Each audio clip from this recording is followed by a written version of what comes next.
अरे शूट संपला आता, ट्रेलर आहे आज. त्याचा अभ्यास चांगला आहे, उत्तरच वेगळं असायचं. अहो मी मुख्याध्यापक आहे, म्हणजे आम्ही एक सिरियल केली होती ना त्याच्यामुळे. मीडियाला सुद्धा आणि प्रेक्षकांना सुद्धा काही आतल्या बातम्या खूप आवडतात आणि आतल्या बातम्या या सगळ्यांकडेच असतात. मला असं वाटतं आपण एक छोटासा गेम खेळूया, ज्याचं उत्तर प्रत्येकानेच द्यायचं आहे.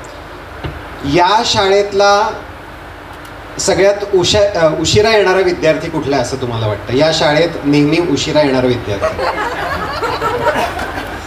आज सगळ्यांच्या आधी आलो. अरे शूट संपला आता, ट्रेलर आहे आज. सगळ्यात आधी आलोय मी आज. ओके, सगळ्यात वेळेत शाळेत येणारा विद्यार्थी कोण होता?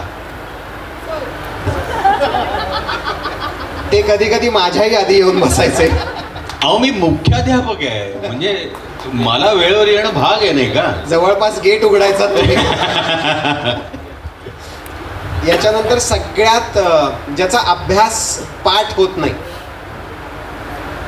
म्हणजे अभ्यास केला तरी सुद्धा उत्तर पाठ होत नाही तोंडी परीक्षेला, असा विद्यार्थी तुमच्यापैकी कोण आहे असं तुम्हाला वाटतंय की पाठच होत नाही सीन आला तरी?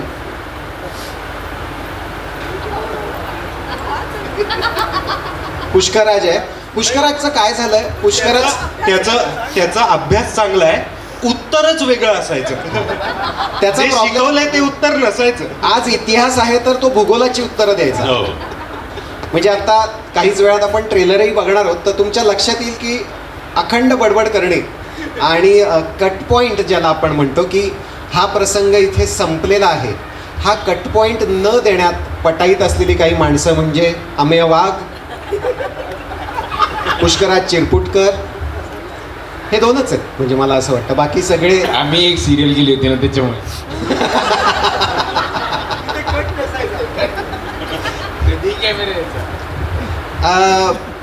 या शाळेमधला सगळ्यात ज्याला आपण चिडका बिब्बा म्हणतो असा विद्यार्थी कोण होता? चिडका बिब्बा विद्यार्थी.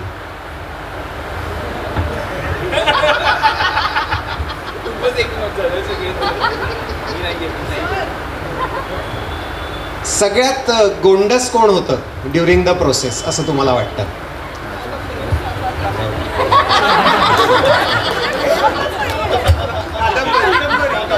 कादंबरी. कादंबरी आणि माझी एक फार कमाल आठवण आहे. अलिबाग हे कनेक्शन आहे त्याच्या मागे. क्षणभर विश्रांती नावाचा एक चित्रपट आम्ही 2008 साली अलिबागमध्ये शूट केला होता आणि तेव्हा मी आणि कादंबरी त्या चित्रपटात हिरोईन होतो. आणि तेव्हाचे आम्ही आणि आत्ताचे आम्ही, आणि आता कादंबरी या चित्रपटात काम करते, मी दिग्दर्शित करतोय आणि आम्ही पुन्हा एकदा अलिबागला आहोत. हा एक ही आमची एक वेगळी रियुनियन आहे या चित्रपटाच्या निमित्ताने.